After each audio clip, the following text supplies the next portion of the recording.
Foundation sacrifice.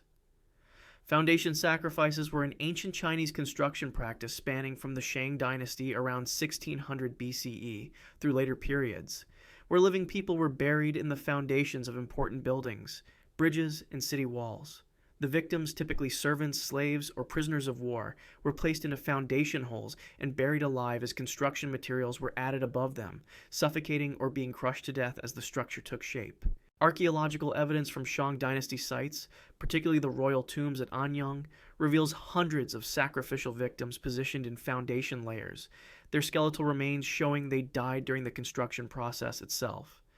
The practice was rooted in the belief that human spirits would appease gods and ensure the structural stability of important projects, with bridges being particularly associated with this gruesome tradition.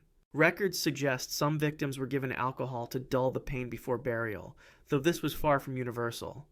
The practice gradually declined as Confucian ethics emphasizing human dignity spread throughout China, but persisted in rural areas well into the early modern period.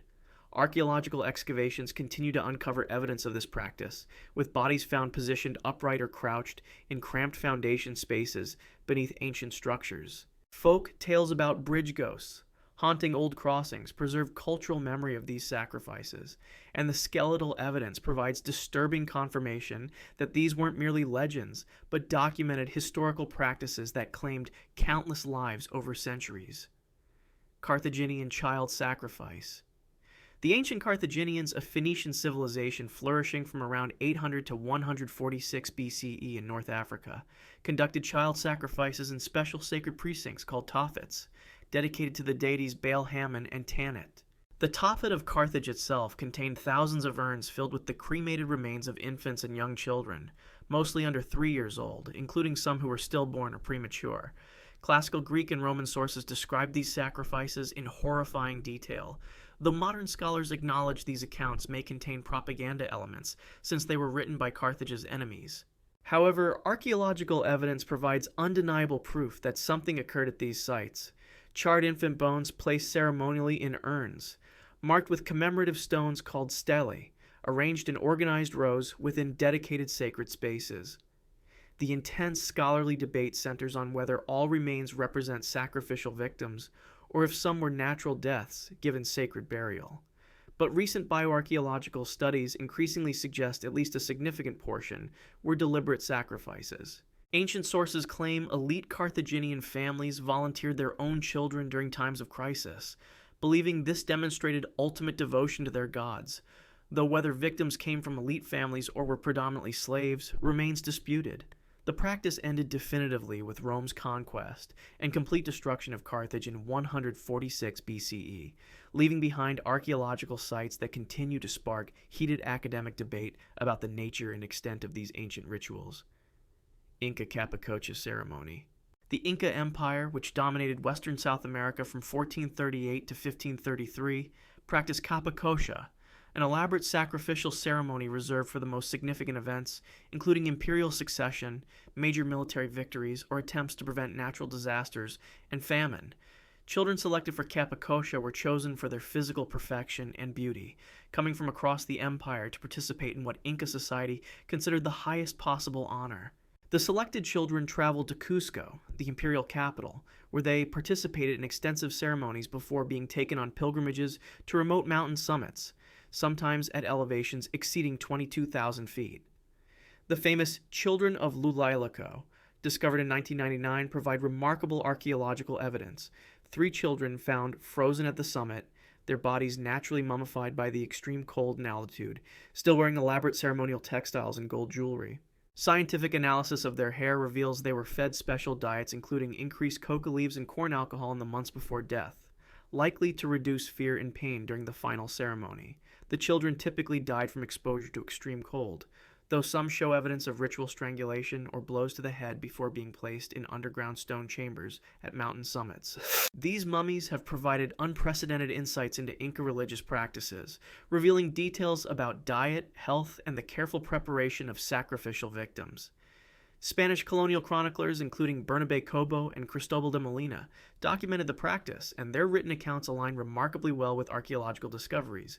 confirming that Capacocha was a widespread and carefully orchestrated imperial religious practice that ended only with Spanish conquest. Celtic Wicker Man. The Wicker Man is an alleged ancient Celtic sacrificial practice described primarily by Julius Caesar in his Commentary de Bello Gallico, written around 50 BCE, claiming that Druids constructed massive human-shaped structures from wicker or wood, filled them with living people, and set them ablaze as offerings to their gods. Caesar described these structures as enormous colossuses that could hold multiple victims simultaneously, with Druids allegedly preferring criminals and prisoners of war, but resorting to innocent victims when insufficient criminals were available. The Greek geographer Strabo also mentioned similar practices in his writings, providing a second ancient source for these claims. However, modern scholars approach these accounts with significant skepticism since they come exclusively from Roman sources describing their enemies during military conquest, raising questions about whether these descriptions served as propaganda to justify Roman expansion into Celtic territories. Despite extensive archaeological excavations across former Celtic lands in Britain, Ireland, Gaul, and Central Europe, no physical evidence of Wicker Man sacrifices has ever been conclusively found. No burn sites with human remains in appropriate contexts, no structural remnants, and no Celtic artistic depictions of such practices. The structure would have needed to be extraordinarily large, potentially 40 to 60 feet tall according to descriptions, making it implausible that no archaeological trace would remain. Contemporary historians remain divided, with some arguing the linguistic and contextual evidence suggests some form of the practice existed, while others, including scholar Roberta Frank, contend it was entirely a Roman literary invention designed to portray Celts as barbaric. The Wicker Man remains one of history's most famous yet most questionable human sacrifice claims, illustrating how historical accounts must be carefully evaluated against archaeological evidence and source bias. Maya heart extraction. The Maya civilization, flourishing across Mesoamerica from approximately 250 to 1500 CE, practiced ritual human sacrifice involving heart extraction as a central religious ceremony to appease gods including Kukulkan and Chak, the rain deity.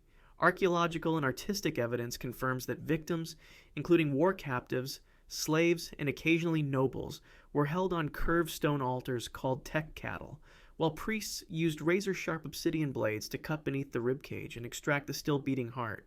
The sacred cenote at Chichen Itza, a natural sinkhole that served as a sacrificial site, contained skeletal remains showing the physical trauma consistent with these practices, and cut marks on ribs from multiple archaeological sites provide direct physical evidence of the procedure. Maya murals, stone carvings, and surviving codices depict the sacrificial process in graphic detail, showing victims restrained on altars with priests performing the extraction, which took approximately 15 to 30 seconds from initial incision to complete removal.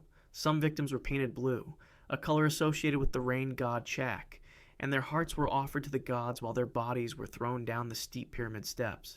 The famous Maya ball game, played in specially constructed courts, culminated in sacrificial rituals where either the losers or possibly the winners, scholars debate which, were sacrificed as part of the ceremony. Spanish Bishop Diego de Landa documented witnessing similar practices among Maya communities in the 16th century, providing colonial-era written confirmation of indigenous artistic and archaeological evidence.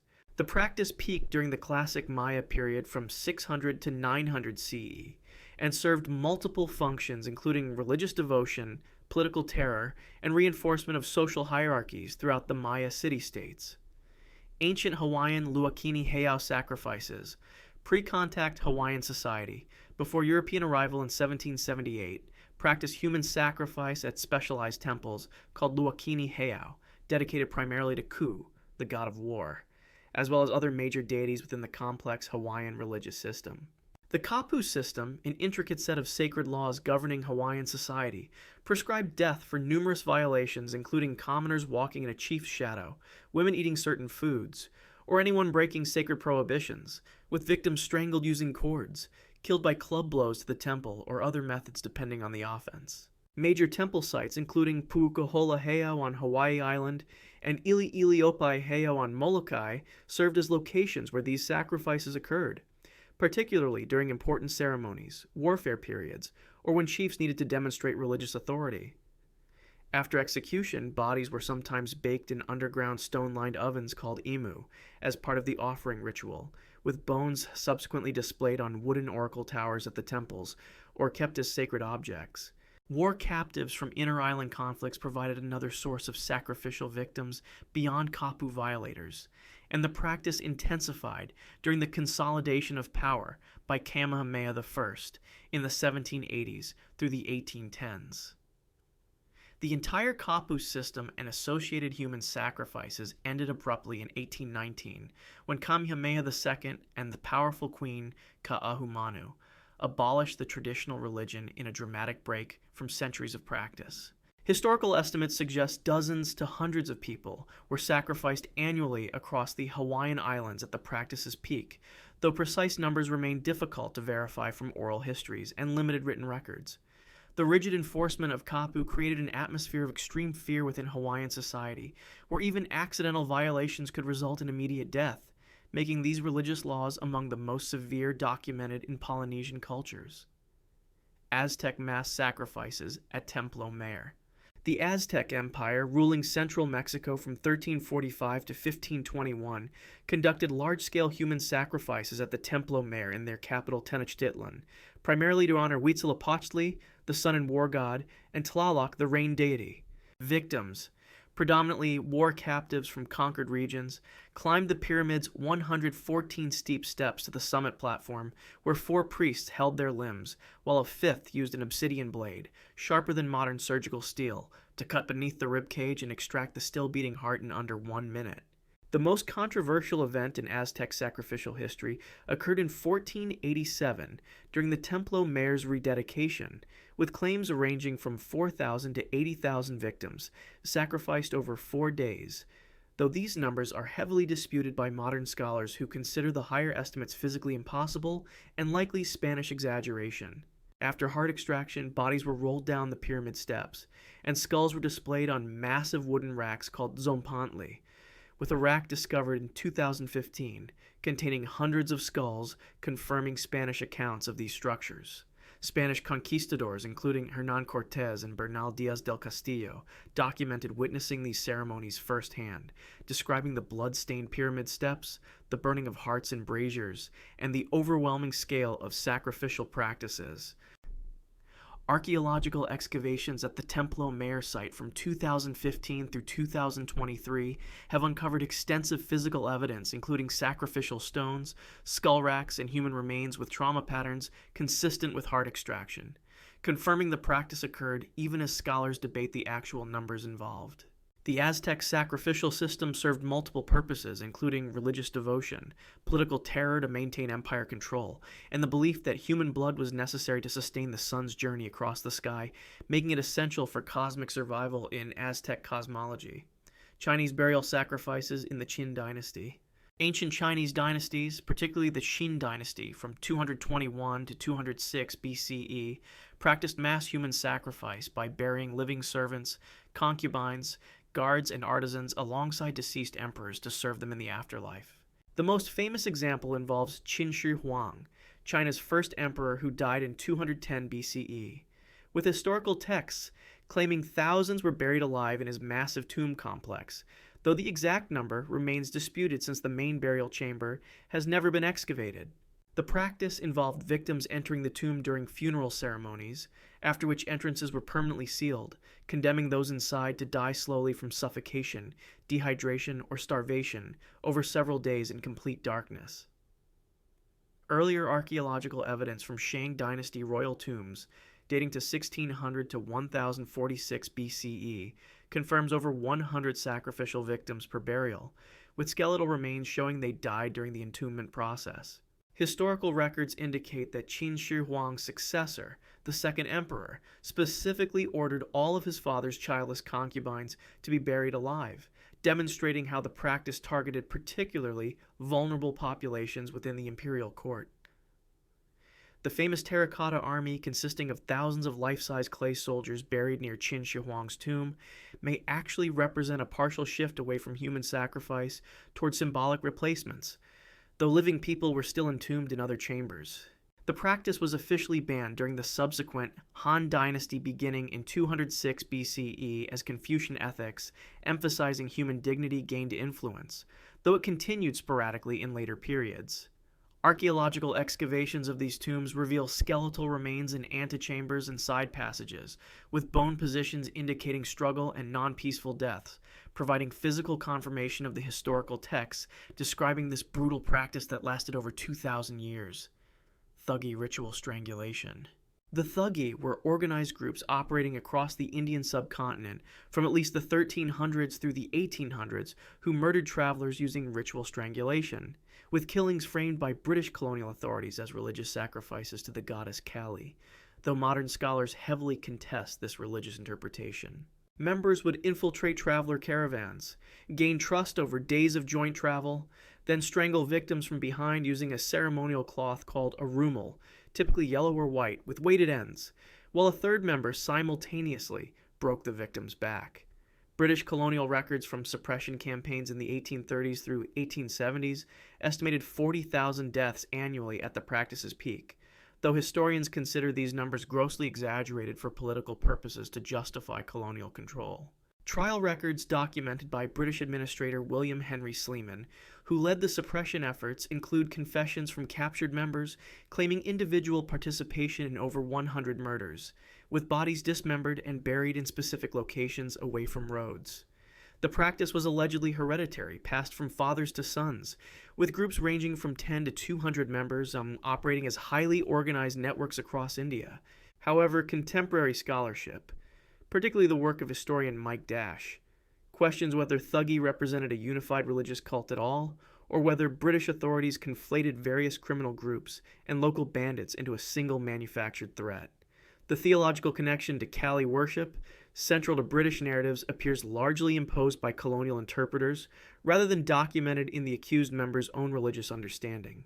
Modern consensus suggests that, while ritual murders by organized criminal groups certainly occurred, the scale, religious motivation, and unified cult structure described in British sources likely represent colonial myth-making that transformed diverse regional criminal activity into a sensationalized religious conspiracy to justify British intervention and control over Indian society. Blood Eagle. The Blood Eagle is an alleged Viking-age execution method described in medieval Norse sagas, particularly the Orkneyinga saga and the Tale of Ragnar's Sons, where the victim's ribs were cut from the spine and spread outward to resemble eagle wings, with the lungs possibly pulled through the openings.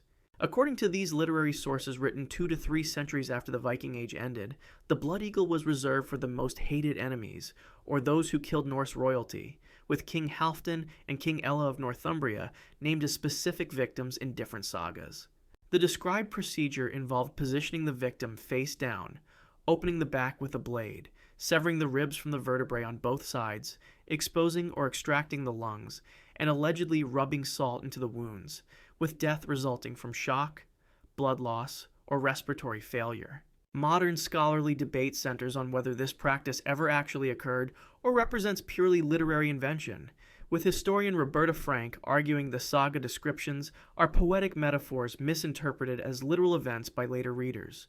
Medical experts remain divided on the anatomical feasibility, with some arguing the procedure would be impossible to perform on a living victim who would die too quickly from shock and blood loss, while others suggest heavy drugging or restraints could theoretically allow completion of the process. Crucially, no archaeological evidence has ever been found to support the existence of Blood Eagle executions, no skeletal remains showing the distinctive rib trauma pattern, and no contemporary Viking Age sources mention the practice, only saga literature written centuries later. The lack of physical evidence combined with the exclusively literary sources and the anatomical questions has led many modern historians to conclude the Blood Eagle was likely a dramatic literary device or poetic description rather than an actual execution method, though the debate continues and the gruesome image has profoundly influenced popular perceptions of Viking brutality in modern culture. Yunzang living burial. Junzang, the Chinese practice of forcing living people into imperial tombs, represented one of history's most prolonged and psychologically torturous forms of human sacrifice, spanning multiple dynasties but reaching particular brutality during the Ming Dynasty from 1368 to 1644. Unlike battlefield sacrifices or quick executions, Yunzong specifically targeted palace women, including concubines and servants who had never borne children, forcing them into sealed tomb chambers, where they died slowly over days from suffocation, dehydration, or starvation in complete darkness. Historical records document that when Ming Emperor Hongxi died in 1425, over 30 concubines were buried alive with him, and Emperor Xuande's death in 1435 resulted in 10 concubines being entombed alive. The process varied by account, with some descriptions indicating women were made to stand on stools with nooses around their necks before the stools were kicked away, hanging them inside the tomb chamber, while other accounts describe women being seated alive before the tomb was sealed, condemning them to a slower death that could take 3 to 7 days, depending on the chamber's air supply. A haunting poem written by Consort Guo, one of the last victims in 1464, survived to document her psychological torment knowing her impending fate, providing rare direct testimony from a sacrifice victim. Archaeological evidence from excavated Ming tombs confirms the historical accounts, with skeletal remains positioned in ways suggesting struggle and non-peaceful deaths in sealed chambers. The practice created absolute terror among palace women who lived, knowing that if their emperor died before they bore children, they faced this horrific fate. The practice was finally abolished in 1465 by Emperor Zhengtong, who had himself nearly died and returned to power, suggesting his personal brush with mortality created empathy that ended this tradition, making 1464 the last documented case of this particularly cruel form of human sacrifice. North Sentinel Island, modern killings. North Sentinel Island, a small landmass of approximately 23 square miles in India's Andaman Islands, remains home to one of Earth's last uncontacted tribes, estimated between 50 and 200 individuals who have violently rejected all outside contact for potentially 60,000 years. The Sentinelese shoot arrows at anyone approaching their island, with the most famous incident occurring in 2018 when they killed American missionary John Allen Chow on the beach, with his body never recovered and likely buried or disposed of through unknown rituals. However, whether these killings constitute religious human sacrifice or simply territorial defense against perceived invasion remains completely unknown due to the tribe's total isolation. Their language is unknown, their beliefs undocumented, and their cultural practices entirely unstudied by anthropologists.